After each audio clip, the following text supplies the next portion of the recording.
Hello everyone. आज एक बहुत ही सुंदर चैप्टर मैं आप लोगों को रिवाइज कराने जा रहा हूं जो सीए फाइनल ऑडिट में इंपॉर्टेंट है। It is added new in the syllabus. एक है डिजिटल ऑडिट जो मैं करा चुका हूं और दूसरा है ये सस्टेनेबिलिटी एश्योरेंस। ये न्यूली एडेड है सिलेबस में और कन्फर्म इससे क्वेश्चन होते ही हैं, चाहे वो मल्टी चॉइस में हो चाहे आपके डिस्क्रिप्टिव में हो। तो मैं इसको कराने जा रहा हूँ, आराम से होगा, डोंट वरी, बहुत अच्छे से करेंगे। इस चैप्टर में याद रखना सबसे इंपॉर्टेंट है सिर्फ 3 पेज है जो सबसे इंपॉर्टेंट है। Let me show you the notes. ये 3 पेज आप देखो, बस हम लोग को यही पढ़ना है। एक्चुअली चैप्टर होता 10 पेज का है, लेकिन इसमें जो असली जितने भी आप बोलोगे मल्टी चॉइस है डिस्क्रिप्टिव वो आते सर यही 3 पेज से फंस गया है, तो इनको हम लोग को अच्छे से चार्ट चूट के पूरा पढ़ना है। तो मैं पूरा अच्छे से डिटेल में समझा के पढ़ाऊंगा, भले ही रिविजन क्लास है पर इसमें ये तीनों पेज को पूरा अच्छे से समझाऊंगा, काफ़ी फायदा हो जाएगा, एग्जाम में कल हेल्प हो जाएगी आप लोगों को। ओके ना। Now listen to me. Bharat की जो टॉप 1000 लिस्टेड कंपनीज है ना, मैं दिखा देता हूं एक बार। देखो चैप्टर का नाम है SDG sustainable development goals and ESG environment social governance assurance. Brundtland report ने सस्टेनेबल डेवलपमेंट का डेफिनेशन दिया था, development that meets the needs of the present generation without compromising the future generation ability to meet their own needs. ये सब school में पढ़ाया जाता है। एनवायरमेंट सोशल और गवर्नेंस ईएसजी। एनवायरमेंट के अंदर क्या क्या एलिमेंट्स आते हैं, सोशल के अंदर क्या क्या आते हैं, गवर्नेंस के अंदर क्या क्या आते हैं। इसमें हाल फिलहाल में एक क्वेश्चन आया था इसके ऊपर, ठीक है, बहुत सिंपल है ये। फिर एक इनका टिपिकल फेवरेट टाइप का है, what are the 6 types of capital, financial capital, manufactured capital, natural capital, human capital, social capital, intellectual capital. तो ये एक थोड़ा सा एमसीक्यू में आता है पर ये भी इजी है। मेन सर यहां से चालू हो रहा है, ठीक है। There 9 principles.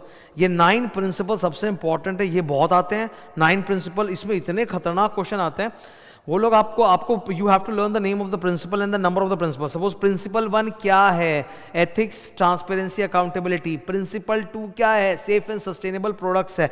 प्रिंसिपल 3 क्या है, एम्प्लॉय वेलबींग। ऐसे पूरा प्रिंसिपल का नाम याद करना पड़ेगा।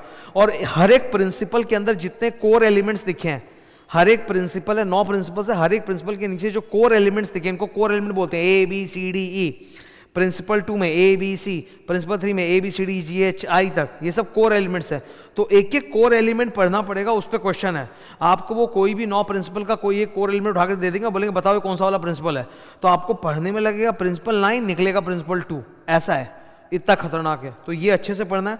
और इसी से जुड़ी भी एक टॉपिक और होती है एसेंशियल इंडिकेटर और लीडरशिप इंडिकेटर। ये बहुत पूछते हैं, बहुत हार्ड भी, इसको मैं एकदम ईजी करके पढ़ा दूंगा निमोनिक में, तो एग्जाम में फायदा हो जाएगा, ठीक है। Let's start the discussion. सबसे पहले भारत की जो टॉप 1000 लिस्टेड कंपनीज है बाय मार्केट कैपिटलाइजेशन, उनको सस्टेनेबिलिटी रिपोर्ट बनानी पड़ती है। पूरा नाम BRSR, business responsibility and sustainability report, BRSR report बनानी पड़ती है। ये देखो ये रिलायंस की है, रिलायंस कंपनी है, रिलायंस, उनकी BRSR रिपोर्ट है जो मैं आपको दिखा रहा हूँ, ठीक है। ये BRSR रिपोर्ट है, इसमें भी आप देखो वही 9 प्रिंसिपल्स है, जैसे वहाँ 9 प्रिंसिपल्स है ना, ये रहे वो 9 प्रिंसिपल्स है, ये करके इन्होंने लिखे हैं। तो पूरा BRSR रिपोर्ट है, एक रेफरेंस के लिए जस्ट, ओके। और तो हम लोग को नहीं चाहिए। अब इधर तो इन्होंने बोला कि BRSR रिपोर्ट के अंदर 3 सेक्शन होते हैं, ये याद रखना पड़ेगा। सेक्शन है जनरल डिस्क्लोजर, जनरल डिस्क्लोजर में क्या क्या आता है ये भी याद रखना पड़ेगा। सेक्शन है general disclosure. Section 2 management process and disclosure. Section 3 principle wise, मतलब 9 प्रिंसिपल्स है, principle wise performance disclosures. KPI होता है ना, की परफॉर्मेंस इंडिकेटर, वो पूरा डिस्क्लोज करना है। तो 3 प्रकार के डिस्क्लोजर है। सेक्शन है general disclosure, section 2 management process and disclosure, section C principle wise performance disclosures, okay. General disclosure में क्या क्या आएगा, 4 चीजें आएंगी। Details of the listed company, product services, employee details and group company के डिटेल्स, ये जनरल डिस्क्लोजर है। Management process में क्या क्या आएगा, policy and management process, governance, oversight, वही लीडरशिप, वही। प्रिंसिपल वाइज ये सबसे ज़्यादा आता है, मतलब प्रिंसिपल वाइज जो परफॉर्मेंस इंडिकेटर्स होते हैं, there are 9 principles based on NGRBC, national guidelines for responsible business conduct, NGRBC। तो 9 प्रिंसिपल्स में हर एक प्रिंसिपल के अंदर बहुत सारे इंडिकेटर्स होते हैं जिनको बोलते हैं की परफॉर्मेंस इंडिकेटर, उनका डिस्क्लोजर होगा। All the indicators are divided into 2 category, essential indicator, leadership indicator. बहुत पूछते हैं एसेंशियल इंडिकेटर, मतलब ये तो आपको अचीव करना ही पड़ेगा, ये तो मिनिमम सस्टेनेबिलिटी स्टैंडर्ड है जो आपको अचीव करना ही करना पड़ेगा, that is called essential indicator.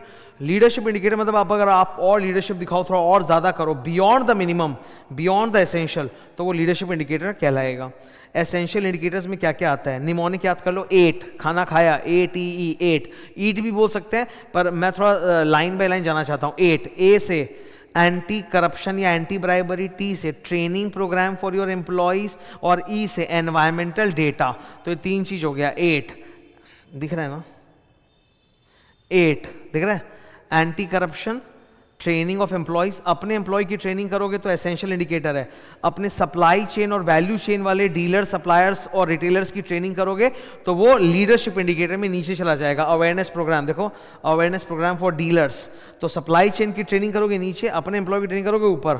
Okay, ऊपर 8 anti corruption, training programs, environmental data on EU, EU बोलते हैं ईयू, EEW, ठीक है। ईयू में क्या क्या आता है? Energy, emission, water, waste management. Energy word ऊपर भी है, एनर्जी वर्ड नीचे भी है, सावधान। नीचे लीडरशिप के अंदर लिखा हुआ है एनर्जी कंजम्पशन और ऊपर लिखा हुआ है एनवायरमेंटल डेटा ऑन एनर्जी, तो बी केयरफुल एमसीक्यू के अंदर, ठीक है। अब इसमें आते हैं leadership. Leadership indicators are optional disclosure, वो मैंडेटरी नहीं है। ऊपर वाला एसेंशियल इज मैंडेटरी डिस्क्लोजर, नीचे वाला इज ऑप्शनल डिस्क्लोजर, ठीक है। इसमें क्या क्या आएगा? एबीसी लेस, एबीसी लेस। ए से awareness programme of dealers, B से बायोडाइवर्सिटी, सी से कॉन्फ्लिक्ट मैनेजमेंट, मतलब झगड़ा वगैरह हो जाए तो कैसे रिजॉल्व किया जाए, ठीक है, ग्रुप्स में। लेस life cycle assessment of your product, E से energy consumption, S supply chain management. तो ये थोड़ा अपने को याद रखना, ये काम आता है। Now we will go for 9 principles. अब ये 9 प्रिंसिपल्स को हम लोग को पूरा लाइन से याद करना है, उसके लिए मैंने एक निमोनिक बनाया है, ठीक है। You can have different mnemonics, मुझे जो बेस्ट लगा मैंने बनाया, because we have to learn the number also. आपको पता होना चाहिए प्रिंसिपल 2 क्या है, प्रिंसिपल 7 क्या है, ठीक है। तो आप ऑर्डर चेंज नहीं कर सकते, आपको 9 प्रिंसिपल उसी सीक्वेंस में याद करना पड़ेगा। अपेक्षा लड़की का नाम होता है, अपेक्षा एपिक है। अपेक्षा के अंदर मुझे चाहिए अपेश, अपेक्षा का क्या चाहिए मुझे? अपेश, APESH। ये पहले 5 प्रिंसिपल्स है। अपेक्षा एपिक है, एपिक हो गए लास्ट के 4 प्रिंसिपल्स, तो 5 4 9 प्रिंसिपल्स, ठीक है। ये देखो आपके सामने,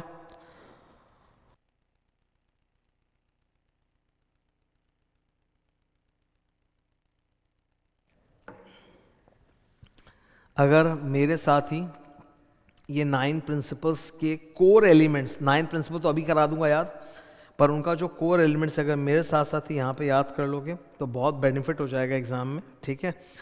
ध्यान देना प्लीज। अपेक्षा एपिक है, अपेश अकाउंटेबिलिटी, प्रोडक्ट। अब एश जो है ना, ESH, ये 3 तरह के प्राणी हैं, लोग हैं। ई से एम्प्लॉय, एस से स्टेक होल्डर, एच से ह्यूमन राइट्स।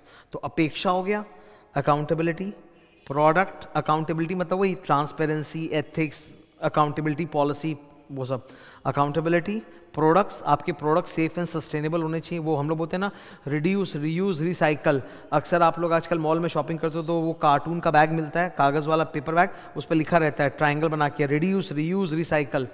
तो product should be safe and sustainable. और फिर 3 प्रकार के लोग, एम्प्लॉय का भला करो, स्टेक होल्डर्स का भला करो, ह्यूमन राइट्स का ख्याल रखो। अपेक्षा, अपेश। अब है एपिक, ई तो सबसे इजी है, पर्यावरण, एनवायरनमेंट, ई से एनवायरनमेंट। पहले वाला जो ई था प्रिंसिपल 3 में वो एम्प्लॉइज था, 6 नंबर जो है वो एनवायरनमेंट है, तो एनवायरनमेंट याद रखना 6 नंबर है। पिक, पी से पब्लिक पॉलिसी एडवोकेसी। ये क्या होता है? बड़ी बड़ी कंपनियों को अपने पावर का इस्तेमाल करके चेंबर्स ऑफ कॉमर्स के थ्रू सरकार के ऊपर प्रेशर बनाना चाहिए कि वो देश में अच्छे अच्छे लॉज बनाए जिससे फेयर कंपटीशन हो, मोनोपोली नहीं हो, सारे कस्टमर्स का भला हो। तो लॉबी करना मतलब सरकार पे प्रेशर डाल के नए लॉज बनवाना, ठीक है। जैसे वो चलता रहता है ना कि जो क्विक कॉमर्स डिलीवरी मॉडल है इंडिया में, वो ड्राइवर्स लोगों, राइडर्स लोगों के लिए अच्छा नहीं है, 10 मिनट में डिलीवरी वगैरह चलता रहता है ना, वैसे ही तो दबाव डालना to make new laws, okay. तो पब्लिक, इसको बोला जाता है पब्लिक पॉलिसी एडवोकेसी। लॉबिंग को शुद्ध भाषा में बोलते हैं पब्लिक पॉलिसी एडवोकेसी, मतलब सरकार पर प्रेशर डालना through chambers of commerce to make new laws. EPIC, I से इंक्लूसिव ग्रोथ, इंक्लूसिव ग्रोथ मतलब सबका साथ सबका विकास है ना, वही है इंक्लूसिव ग्रोथ। एंड लास्ट में सी से कंज्यूमर वैल्यू, कंज्यूमर को वैल्यूएबल प्रोडक्ट दो प्लस कंज्यूमर के साथ सही मार्केटिंग करो, ठीक है, दैट इज कंज्यूमर वैल्यू। सी से कंज्यूमर, कंज्यूमर भी प्राणी है मेरा, मतलब पर्सन है। तो ये है 9 एलिमेंट्स। पर क्या सिर्फ ये 9 एलिमेंट कैसे नाम याद करने से हो जाएंगे? नहीं होंगे। वो लोग अंदर में ना कोर एलिमेंट्स जो होते हैं ना, वो एक एक उठा के दे देते हैं, और कोई कोई कोर एलिमेंट इतना कंफ्यूजिंग है कि तुमको लगे सर यहाँ भी जा सकता है वहाँ भी। तो please read it with me, ठीक है। एक मंत्र याद रखो यहाँ पे, रीड द रेड, मतलब जितने भी रेड लाइन है उसको अच्छे से पढ़ना है अपने को, ठीक है। स्टार्ट करते हैं। सबसे पहले ए से accountability, ethics, transparency, accountability. The organisation should be open to disclosure. Organisation के अंदर ट्रिपल पी होना चाहिए। क्या होना चाहिए? दोनों पहले दो कोर एलिमेंट्स जो वो ट्रिपल पी है। ट्रिपल पी का full form policy procedure practices, policy procedure practices. तो कंपनी के अंदर ऐसा ट्रिपल पी होना चाहिए जिससे एथिक्स कॉम्प्रोमाइज नहीं हो। That's number 1। एंड नंबर 2, ये ट्रिपल पी की जो इंफॉर्मेशन जो कंपनी ने बना रखी है, it should be communicated to all the stakeholders. Third point, कभी कभार डिस्क्लोजर के कुछ नेगेटिव इफेक्ट भी होते हैं, तो वहाँ पर आप ख्याल रखो थोड़ा। जैसे आपने देखा होगा, मैं एक एग्जांपल दे रहा हूँ, इससे नहीं पर दूसरा। जैसे आपने देखा होगा कभी भी न्यूज़ चैनल वगैरह में किसी महिला के साथ अगर कुछ क्राइम हुआ है तो महिला की फ़ोटो को ब्लर कर दिया जाता है कि वहाँ पे डिस्क्लोज करने से उसकी आइडेंटिटी को खतरा है और सब कोई उसको एक अलग नज़र से देखेंगे, उससे फ़ोटो को ब्लर कर देते हैं। तो डिस्क्लोजर करने से अगर किसी के ऊपर नेगेटिव इफेक्ट आ रहा है तो वो तो आप ब्लर करोगे ना, हटाओगे। तो वही बोला है third point, in case of adverse effects more care has to be taken. फिर ये 2 पॉइंट्स है वैल्यू चेन का एथिक्स। आप हमेशा उन सप्लायर से डील करो जो एथिक्स फॉलो करते हो, और अगर वो supplier ethical principles 9 principles of BRSR follow नहीं कर रहा है तो आप उनको डील करने से मना कर दो। 5 नंबर पॉइंट पढ़ो, अगर कोई भी हमारा सप्लायर या डीलर 9 प्रिंसिपल्स ऑफ BRSR का वायलेशन कर रहा है, हम उससे डील नहीं करेंगे। तो ये था सर ईटा, अकाउंटेबिलिटी, और इसके अंदर 5 एलिमेंट्स। आगे बढ़ते हैं, प्रोडक्ट। P2 कैसा है? प्रोडक्ट। प्रोडक्ट्स को लेके आपके प्रोडक्ट कैसे हो? सेफ एंड सस्टेनेबल हो। Triple R, reduce, reuse, recycle. Reduce, reuse, recycle, ये वर्ड 2 जगह आएगा, एक तो P2 में आएगा और एक P6 में आएगा और एक P9 में भी आएगा। P9 कंज्यूमर वैल्यू, उसमें भी वापस से आएगा ये। तो P2 प्रोडक्ट्स। पहले हमारे प्रोडक्ट्स ऐसे हो जो कस्टमर की लाइफ और एंड यूज़र की लाइफ को बेटर बनाए। मिनिमाइज द रिसोर्स यूजेज, कम रिसोर्सेज में बढ़िया प्रोडक्ट बनाओ। ये B नंबर इंपॉर्टेंट है। B नंबर को मैंने स्टार क्यों किया? जब आप B नंबर पढ़ोगे तो बाद में आपको फील आएगा सर ये तो प्रिंसिपल लाइन से मैच करता है। प्रिंसिपल लाइन में बहुत ज़्यादा मार्केटिंग और कंज्यूमर वैल्यू की बात की है, तो इट इज़ लाइक दैट। तो लगे तो 9 का है, पर 9 का नहीं, याद रखना P2 का है। Educate the customers about their rights, जागो ग्राहक जागो।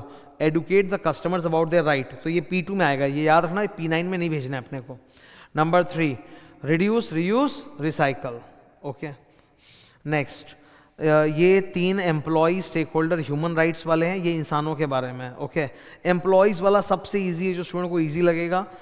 Company should always benefit all its employees, they should be able to live with dignity. केवल मिनिमम सस्टेनेंस नहीं, डिग्निटी के साथ जीवन यापन कर सके। तो एम्प्लॉयज़ के साथ आपको क्या क्या करना है? Number 1, follow the labour laws. Number 2, allow them to form union, give them the power of collective bargaining. Number 3, prevent child labour, bonded labour. Work life balance maintain करवाओ, timely payment of wages, basic needs and security को meet कराओ, जैसे insurance. Safe, hygienic and comfortable workplace. Workplace should be free from harassment and violence, and essential indicator, skill development। वो essential indicator में 3 थे ना, ATE, 8, और A था anti corruption, T था ट्रेनिंग ऑफ एम्प्लॉयज, तो वो स्किल डेवलपमेंट है। तो skill development is an essential indicator, उसमें ट्रेनिंग भी लिखा हुआ है अंदर। फिर अपेक्षा, APES, S से stakeholders. Stakeholders, interest and responsiveness. Stakeholder concept ये बोलता है कि आपके बिजनेस में खाली कैपिटल प्रोवाइडर्स ही नहीं होते, इसके अलावा सोसाइटी का भी आपके बिजनेस में एक स्टेक है, because society is allowing you to function in the society, to deal with them, to use the natural resources, make the finish products for them. So आपके लाइफ में इतने सारे स्टेक होल्डर हैं, आपके employees हैं, आपकी पूरी सप्लाई चेन के अंदर जो डिस्ट्रीब्यूटर सप्लायर होते हैं, और जो ये क्या बोलते हैं रिटेलर्स होते हैं वो भी हैं, गवर्नमेंट भी जिसको आप टैक्स देते हो, सबको ही है, मनी लेंडर्स, बैंक्स भी हैं। तो आपको सब में फेयर डिस्ट्रीब्यूशन करना है। बी फेयर फॉर एवरीवन, मतलब सिर्फ अपने शेयर होल्डर को प्रॉफिट वेल्थ मैक्सिमाइजेशन करेंगे ऐसा नहीं है, सबका भला करेंगे। That is stakeholders, fair and equitable treatment. Communicate with them, identify who are the interested parties, इसके लिए एक मेंडलोस मैट्रिक्स भी होता है स्ट्रेटेजिक मैनेजमेंट में। And last, fairly share the benefits of the organisation with all the stakeholders. Next है human rights. आपको अपने PPP पॉलिसी प्रोसीजर प्रैक्टिस में ही जो बिल ऑफ ह्यूमन राइट्स है उसकी ह्यूमन राइट्स को इनबिल्ड कर लेना चाहिए, ताकि आप लोगों से कभी भी ह्यूमन राइट्स वायलेशन नहीं हो। और नेचुरली इन कोर्स आप लोग वैसे गोल सेट करो, टारगेट सेट करो जो ह्यूमन राइट्स के साथ कंपैटिबल है। तो इसमें वही बताया गया है, human rights issue happen directly और indirectly because of the business operations. Understand, you should, the organization must have a clear understanding of human rights and International Bill of Human Rights. Integrate the human rights into PPP, and नीचे ये try to ensure human rights beyond the workplace, specially for marginalise communities and poor people, उनका भी आप ख्याल रखो। फिर ये principal 6, ये एनवायरनमेंट का ही हार्ड कोल है। हम लोग चैप्टर कौन सा पढ़ रहे हैं? Sustainability assurance. तो सस्टेनेबिलिटी एश्योरेंस में ईएसजी में ई एनवायरनमेंट, तो एनवायरनमेंट का हार्ड कोल है, हार्ड कोर है protection and restoration of environment. Principle 6 अपेक्षा एपिक है, तो अपेक्ष तो हो गया 5, अब एपिक आ रहा है, तो ई से एनवायरनमेंट। इकोनॉमिक सस्टेनेबिलिटी, अब यहाँ पे वो सब आएगा, reduce, reuse, recycle, whole life use less resources, take care of the whole life cycle of the product. Whole life cycle of the product का ख्याल रखो, ये एक लीडरशिप इंडिकेटर था, लाइफ साइकिल असेसमेंट एबीसी लेस। फिर natural and manmade resources use करना, prevention of pollution, India's commitment to international conventions on climate, reduce, reuse, recycle, look out for avenues where you can protect the environment, carbon footprint को कम करना है, carbon credit को बढ़ाना है। Epic, P से public policy, मतलब basically lobbying, तो आपको पब्लिक पॉलिसी के लिए चेंबर्स ऑफ कॉमर्स का इस्तेमाल करना चाहिए, जैसे FICCI, FICCI, federation of Indian chambers of commerce and industry. तो वैसे लॉज बनाओ जो फेयर कंपटीशन को प्रमोट करे, मोनोपोली को तोड़ें। बिकॉज बिजनेस में ना जो भी मोनोपोली पे आता है या डुओपोली पे आता है ना, वो लोग फिर बहुत ज़्यादा प्रीमियम प्राइसिंग चार्ज करने लग जाते हैं, मनमानी करने लग जाते हैं। तो पॉलिसीज ऐसी बनानी है which encourages fair competition and prevents human rights abuses, उसको रोके। एपिक, आई से इंक्लूसिव ग्रोथ। वेट, 2-4 वर्ड्स में बोल रहा हूं, ये वर्ड्स जब भी आ जाए लिखे हुए समझ लेना, they are talking about principle 8। CSR की बात हो रही है, principle 8। Social impact of the CSR, principle 8। Marginalise community, principle 8। ठीक है। Close participation and collaboration between the company, the government and the NGOs to ensure better livelihood of marginalized communities। पहला point, पहला और दूसरा पॉइंट है it's about adverse impact, कि हमारे business करने से कम्युनिटी वगैरह पे क्या एडवर्स इम्पैक्ट हो रहा है, एनवायरनमेंट पे क्या एडवर्स इम्पैक्ट हो रहा है और कैसे उसको हम लोग रिड्यूस या मिनिमाइज कर सकते हैं। नंबर 3, क्रिएटिव प्रोडक्ट्स ऐसे बनाओ जिससे मार्जिनलाइज कम्युनिटी को भी सपोर्ट मिल जाए। नंबर 4, CSR एक्टिविटीज़ करते वक्त ज़्यादा आप लोकल एरिया पे और मार्जिनलाइज कम्युनिटी के भले पे ध्यान दो। नंबर 5, अगर आप कोई बिजनेस सेटअप कर रहे हो किसी इलाके में और वहाँ से वहाँ की गांव वालों को हटना पड़ रहा है, तो you should give them fair compensation. ये number E. Number F, intellectual property सबके साथ शेयर होनी चाहिए, सबको उसका फ़ायदा पहुँचना चाहिए। Okay. And last principle 9, EPIC, C से कंज्यूमर वैल्यू। ठीक है। ये ए और सी को देखो, ए और सी में बोला है कि प्रोडक्ट ऐसा हो जिसका पर्यावरण पे एकदम मिनिमम नेगेटिव इफेक्ट हो, जो भी नेगेटिव इफेक्ट हो भी रहा है वो आपको डिस्क्लोज करना चाहिए ट्रांसपेरेंटली। फिर number 2, encourage freedom of choice and fair competition. फिर नंबर 4, कस्टमर के डेटा का प्राइवेसी इंश्योर करना। नंबर ई, कस्टमर को इन्फॉर्म करना। देखो यहाँ पे भी रिड्यूस, रीयूज, रिसाइकल फिर से आ गया।